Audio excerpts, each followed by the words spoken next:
بتقول يا رب يا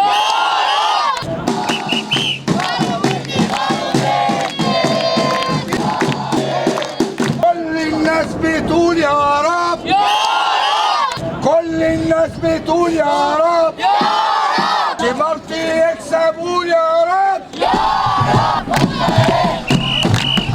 بسم الله الرحمن الرحيم. محبينا الكرام، اسعد الله اوقاتكم بكل خير. وانا من ملعب الحي السادس ولقاء قمه لقاءات الجوله رقم 5 للقسم الرابع بمنطقه الجيزه. لقاء اليوم يستضيف فيه اصحاب الارض نادي سمارت فريق مركز شباب الكوم الاحمر في مواجهه مرتقبه، مواجهه هامه بين الفريقين.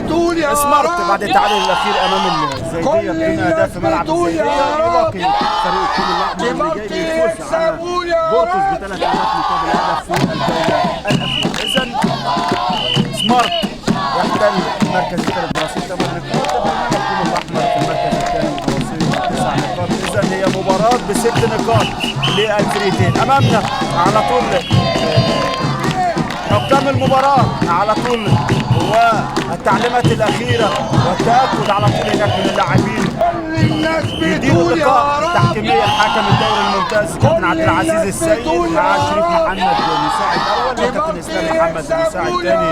وأمامنا الحضور الجماهيري المساند لفريق سمارت دائما وأبدا في رحلة الصعود من القسم الرابع للقسم الثالث. إذا جمهور سمارت دائما وأبدا بيرسم أجمل لوحة عزيزي المتابع عزيزي المشاهد، حاضر على طول في كافة مباريات سمارت سواء كان هنا في ملعب الحي السادس أو خارج الملعب. أولى مفردات اللقاء وتشكيلة الفريقين. نبدأ بفريق سمارت. يبدأ اللقاء بتشكيلة وتوليفة مكونة من محمد كمال كوستا لحراسة المرمى، أمامه محمد عباس كوتا، محمود السلية اثنين في قلب الدفاع، ظهير أيمن أحمد رمضان وظهير أيسر عبد الرحمن شيكا، بيلعب بثلاثي في منتصف الملعب حسام العشري ومجدي جوجا ومجدي وحيد وعلي رضا. والتركيبة الهجومية في تشكيلة فريق سمارت أحمد البليدي 11، رائد نادر 25، والهداف يوسف حسن بالقميص رقم 10. بدلاء سمارت في مباراة اليوم: علاء سامي حارس المرمى، بدري رجب، عمر شعبان، محمد حموكشة، محمد النوجي، عبد الرحمن محمد، حازم عماد، حسن هاشم، ونور الدين احمد. الجهاز الفني والاداري لنادي سمارت: كابتن اسامه يوسف مدير فني، كابتن خميس بيسا مدرب عام، كابتن حسين كمال مدرب، كابتن هاني اسماعيل مدرب حراس، كابتن اشرف السيد مدير اداري، كابتن دكتور عبد الله سليمان اخصائي علاج طبيعي. والجهاز الاعلامي لنادي سمارت: الاستاذ دائما وابدا محمد باهي، وايضا الاستاذ ابراهيم صابر، والاستاذ محمد المهدي، والاستاذ محمد عطيه الليبي، وعمال المهمات فارس وجمال صابر وعبد الرحمن ربيع. بينما لو بصينا على تشكيله الضيف هذا اللقاء فريق الكوم الاحمر، يبدا اللقاء بتشكيله وتوليفه مكونه من سعيد ايوب حارس مرمى، قدامه اثنين على طول هناك: اسلام مشهور 24، احمد عبد الله 19، ظهير ايمن مصطفى علاء 32، ظهير ايسر عاطف سعد 11، ثلاثي في منتصف الملعب عبده نصحي 25 وعالم جاهد 99. التشكيله زي ما بتظهر لحضراتكم على الشاشه احبائي الكرام: احمد قرقوره رقم 10، محمد علاء 7، يوسف جونيور 15، وزكريا بنزيما بالقميص رقم 80. البدلاء: احمد ابو الليل، خالد انيستا، محمد عطيه بامبو، هشام بن داري، عاصم محمد طلبه، عبد الله عبوده، يوسف فتحي، اسلام ميسي، ومحمود عاطف. الجهاز الفني والاداري لفريق الكوم الاحمر: كابتن مصطفى عرفه مدير فني، كابتن عصام رمضان ندى مشرف عام على الفريق، كابتن خالد صلاح مدرب عام، كابتن محمد السجيني مدير اداري، كابتن ياسر عيسى مدرب حراس. يدير اللقاء تحكيميا على طول كابتن عبد العزيز السيد حكم الدوري الممتاز، الحكم اللي قاد 3 لقاءات في مسابقة الدوري الممتاز هنستعرضهم لحضراتكم في أول توقف، ولقاءين في مسابقة دوري المحترفين. معاه مساعد أول كابتن شريف محمد، ومساعد ثاني كابتن إسلام محمد. الطاقم بالكامل يتبع منطقة الجيزة. مرتقبة مباراة الجولة ال5 للمسابقة. طاقم التحكيم بيظهر لحضراتكم على الشاشة بقيادة الكابتن عبد العزيز السيد للقسم الرابع بمنطقة الجيزة. التعليمات الأخيرة على طول هناك وكلام كابتن عبد العزيز السيد مع كباتن الفريقين. امور كبير يحضر في جنبات الملعب بخلاف الجمهور اللي بيتابع المباراه عبر البث الحي والمباشر من محبي وعاشقي فريق سمارت في كل مكان، وايضا عاشقي فريق الكوم الاحمر. اسعد بالتواجد معكم مع لكم محدثكم حسن علي، ومن خلال نافذه المركز الاعلامي للتواصل الاجتماعي قراءة الفاتحة على طول للاعيبة سمارت كابتن أسامة يوسف وجهازه الفني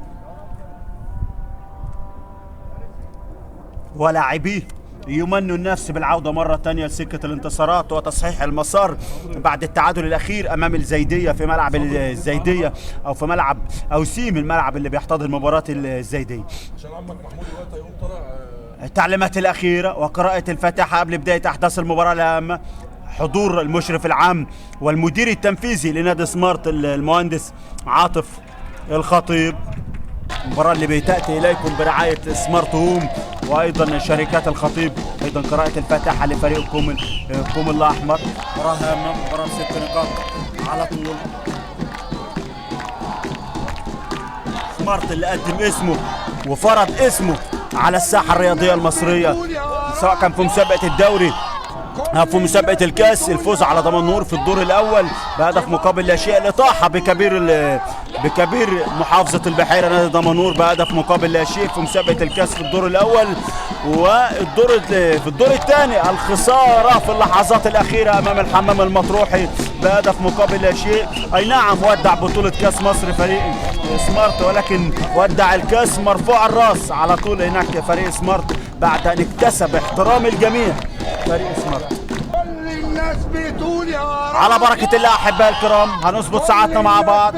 كابتن أسامة يوسف، مهندس عاطف الخطيب، مدير التنفيذي والمشرف العام على الكرة. المباراة اللي بتنقل إليكم من نافذة المركز الإعلامي لنادي سمارت، ومن خلال وحدة كاملة تضم 7 كاميرات على طول من كل الاتجاهات. أحبائي الكرام على بركة الله أحبائي الكرام، بداية أحداث المباراة الهامة والمرتقبة. اتلعبت على طول هناك في منتصف الملعب، هيكون على يمينك لو انت قاعد في المقصورة الرئيسية الملعب الحي السادس سمارت بالطاقم الأحمر بالكامل، وعلى شمالك هناك في الجانب الآخر فريق الكوم الأحمر بالزي الأزرق بالكامل لمصلحة سمارت.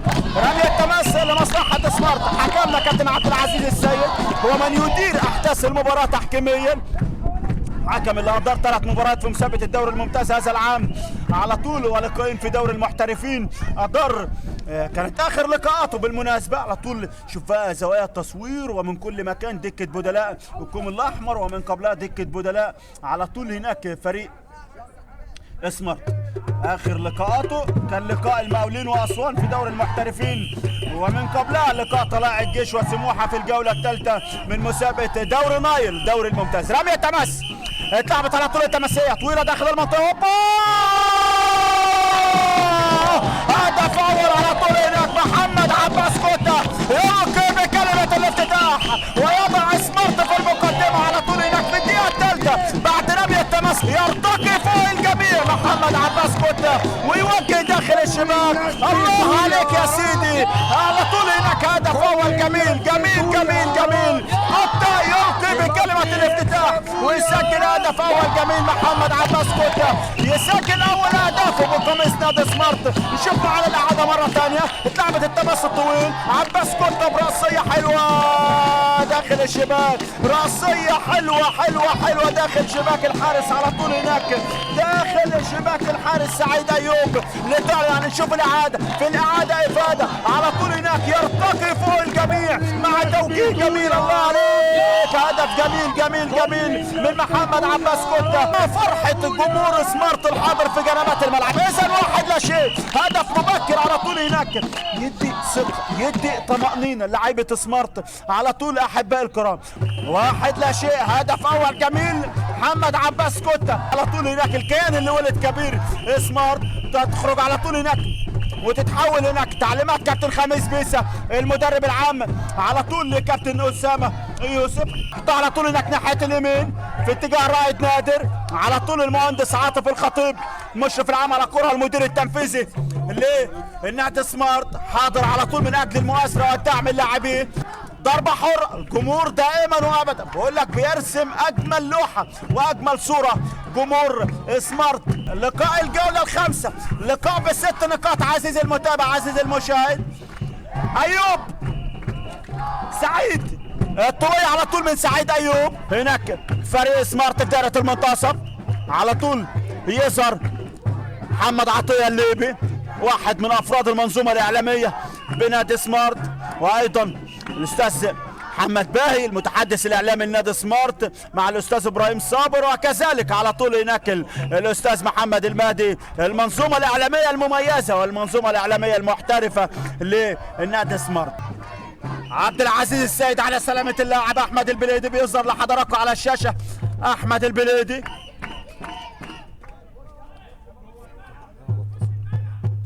طول دكة الكوم الأحمر، بدلاء الكوم الأحمر حاضرين على طول. عبد العزيز السيد، لجنة الحكام الجيزة على طول هناك.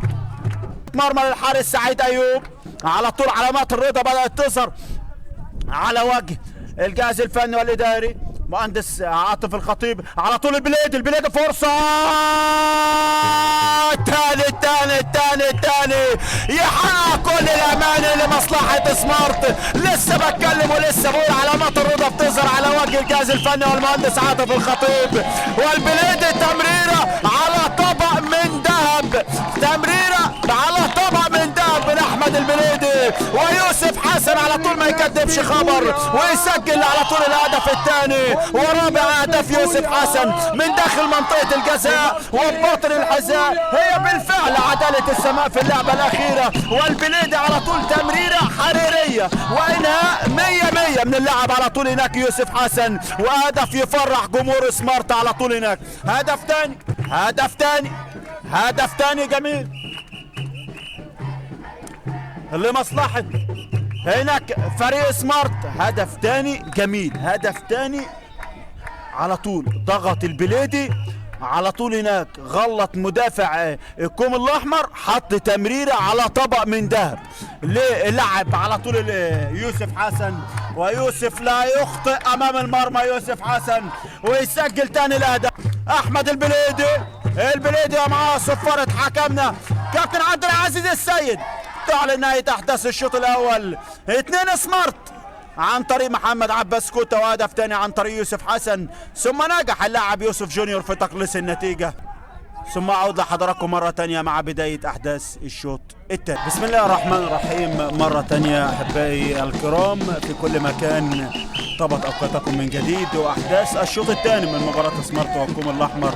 المباراه اللي انتهى الشوط الاول بتقدم فريق سمارت بهدفين مقابل هدفين، نجح في تسجيلهم محمد عباس كوتا في الدقيقه الثالثه، ثم ضاع في النتيجه اللاعب يوسف حسن بعد تمريره رائعه من اللاعب احمد البليدي، وقلص النتيجه اللاعب على طول هناك يوسف جونيور بدون تغييرات بدون تعديلات على مستوى التشكيله للفريقين.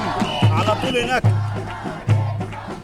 على مستوى التشكيله على طول في فريق سمارت او في فريق كوم الاحمر في منتصف الملعب على طول هناك علي رضا وضربه حره، وحسام العشري ضربه حره مباشره على طول. بدلاء سمارت بدا يجري عمليات الاحماء على طول، بدلاء سمارت على سامي حارس المرمى، بدري رجب، عمرو شعبان، محمد حموكشه، محمد النوتشي، وعبد الرحمن محمد، حازم محمد وحازم عماد، او عبد الرحمن محمد وحازم عماد وحسن هاشم ونور الدين احمد. على طول هناك السير على الارض اللاعب محمد علاء، تعليمات مستمره خميس بيس المدرب العام، على طول اتحطت حلو علي مجاد يربط على طول هناك مع بنزيما المحطه الهجوميه، بنزيما تدخل على طول هناك وعبد العزيز السيد، وضربه حره مباشره لمصلحه الكوم الاحمر، ضربه حره مباشره للكوم الاحمر، ضربه حره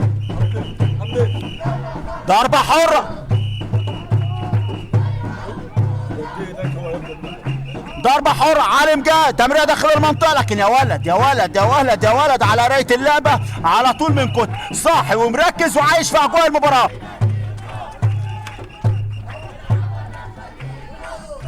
تبديل في تشكيلة الكوم الأحمر، ضربة مرمى لمصلحة على طول هناك فريق اسمر.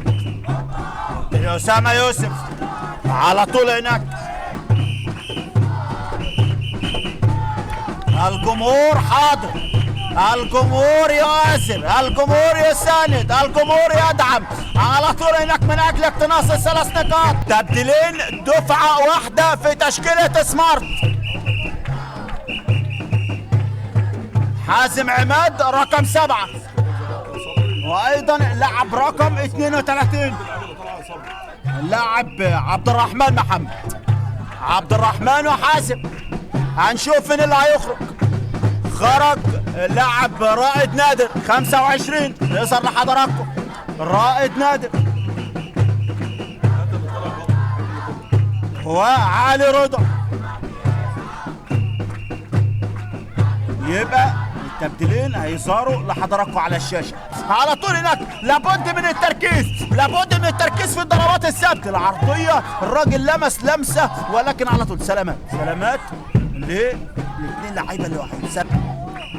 سلامات طمن على طول، ده مش اسلام. عبد نصحي هناك في ملعب اوسيم ايضا تعادل سلبي. عمر شعبان 33 بيستعد انه يكون بديل ثالث في تشكيله هناك فريق سمارت. عمر شعبان، عبد الله عبوده وجمهور على طول سمارت.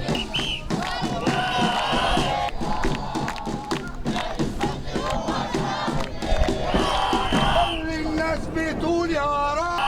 ضربة حرة لعبت على طول طريقة داخل المنطقة الرأسية.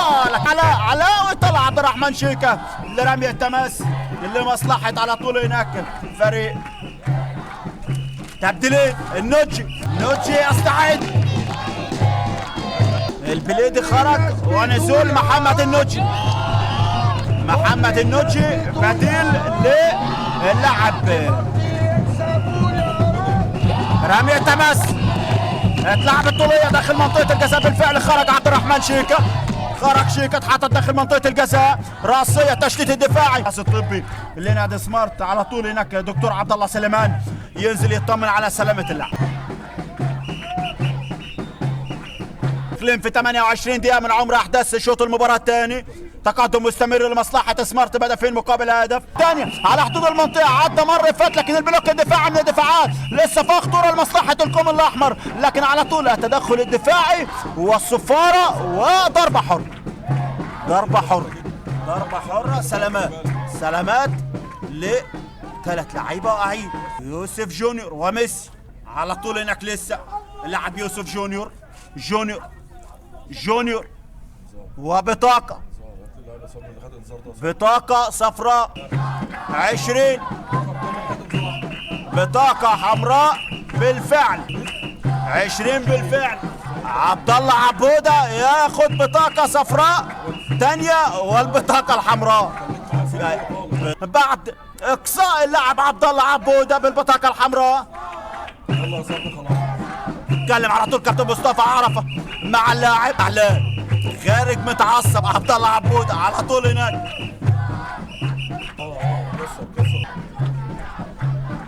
على طول هناك العصبيه اللي باينه. سلعي او رمضان تعلى على طول هناك على حدود المنطقه، طبت فيها خطوره. النوجي استلم، النوجي داخل منطقه الجزاء. محمد النوجي عرضيه تعدي على طول هناك. تسلل على يوسف حسن، طول في اتجاه يوسف حسن. الراسيه لمسه ميسي على حدود المنطقه. النوجي حلوه يا ولد العيب، يا ولد يا محمد يا نوجي. النوجي خطف شوف معانا مره ثانيه على طول الاستلام والثاني هوبا، لكن تعلى على طول هناك، لكن في صفاره على اللاعب احمد رمضان. ضربه حره والجمهور كبيرا وصغيرا حاضرا من اجل المسانده، من اجل الدعم، من اجل المؤازره على طول هناك اللي منظومه سمارت، المنظومه الاحترافيه. بخلاف الوقت المحتسب كات بدل من ضايع. مجدي وحيد تحركات داخل منطقة الجزاء من جانب لاعب سمارت، عرضية داخل المنطقة وضربة ركنية مرة تاني. سيزي المتابع رمية تمثلية راسية على طول هناك. يوسف حسن، يوسف استلم التسديدة تخبط على طول هناك وتوصل في احضان حارس المرمى. الحارس ايوب يمسك كورته ومعاه مخالفة، كل على اعصابه في اللحظات الأخيرة. على طول هناك محمد كوستا، عمر شعبان يلعب عرضيه الراسيه من يوسف حسن، لكن تعدي. كان ممكن على طول هناك يطلق رصاص الرحمه على فريق الكوم الاحمر في اللعبه الاخيره، لكن الراسيه عدت عدد بجوار القايم. ضربة مرمى لمصلحة الكوم الأحمر. راسية يبحث عن اللاعب يوسف حسن، تعود اوبو، تسديدة حلوة حلوة حلوة حلوة، ركنية لمصلحة سمارت. عمر شعبان عرضية وسعيد ايوب يمسك كورته على طول. سعيد والثالث، الهدف الثالث على طول هناك، الثالث من ضربة ركنية. خادع الجميع اللاعب عمر شعبان، يخادع الجميع شعبان ويسجل الهدف الثالث على طول هناك. عمر شعبان اتعملت الضربة الركنية من لمسة واحدة، تجاوزت خط المرمى. صفرت عبد العزيز السيد، تعلن عن الهدف الثالث لمصلحة سمارت عن طريق عمر شعبان. إذا البديل يصنع التغيير ويسجل الهدف الثالث الجميل لمصلحة سمارت. 3-1، هدف إطلاق رصاصة الرحمة والضربة القاضية الفنية لسمارت على فريقكم الأحمر عن طريق عمر شعبان. على طول اتعملت العرضية حلوة، عرضية في اتجاه المرمى، نشوفها معانا، هي عرضية تجاوزت الخط على طول، ظبطها عبد العزيز السيد مع المساعد الأول على طول شريف محمد. أعلنت عن هدف ثالث لمصلحة سمارت. شوف الإعادة معانا بالبطيء، اتلعبت العرضية وسعيد أيوب على طول هناك داخل الشباك. بالفعل قرار موفق من عبد العزيز السيد مع المساعد الأول شريف محمد. ثالث الأهداف لمصلحة سمارت. محمد حموكشة بديل يوسف حسن في اللحظات الأخيرة. بالفعل وكأن كلمة السر لسمارت هي الثلاثيات. عزيز المتابع، عزيز المشاهد، على المناشي بثلاثية وعلى فريق بورتوس بثلاثية على طول. الجمهور حاضر، الجمهور داعم، الجمهور يرسم أجمل لوحة. عزيز المتابع على طول، يلا صور يلا زيع. جمهور سمارت على طول هناك، على طول جمهور سمارت موجود. يعلى داخل منطقة الجزاء. الرأسية فين؟ رأسية دفاعية وصفارة على طول هناك مخالفة. ضربة حرة لمصلحة الكوم الأحمر. السعادة على طول هناك على وجه الجهاز الفني والإداري والجهاز الإعلامي لنادي سمارت، خاصة بعد الهدف الثالث. على طول كابتن أسامة يوسف على طول هناك يرد على تحية الجمهور. خميس بيسا كابتن والمهندس عاطف الخطيب على طول هناك، المشرف العام والمدير التنفيذي لنادي سمارت. على طول الثلاثية، كلمة السر هي الثلاثية، وثلاثيات سمارت عرض مستمر. عزيزي المتابع على طول هناك اللحظات الأخيرة، الدقيقة الرابعة من الوقت المحتسب لرمية تماس فريق القمر الأحمر. تعود مرة ثانية، تمريرة من مصطفى علاء. يا مصطفى ومعاه صفارة حكمنا كابتن عبد العزيز السيد. تعلن نهاية أحداث اللقاء بفوز غالي وفوز ثمين لمصلحة فريق سمارت على فريق الكوم الأحمر ب3 أهداف مقابل هدف.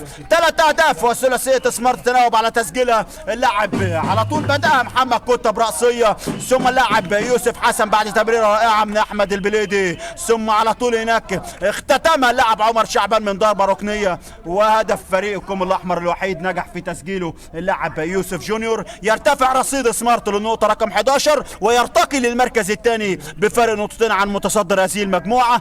أحبائي الكرام، سعدنا بكم أسرة عمل هذا اللقاء من أسرة تيم لايف مع مخرجنا في هذا اللقاء حسن صبري. كنت معكم محدثكم حسن علي، على امل ان نلتقي في مباريات اخرى. تقبلوا مني كل التحيه. مليون مبروك سمارت ومنظومه سمارت وادارته وجمهوره وجهازه الفني ولاعبيه. مليون مبروك ومزيدا من النجاحات والتوفيق بمشيئه الله تعالى لمنظومه سمارت.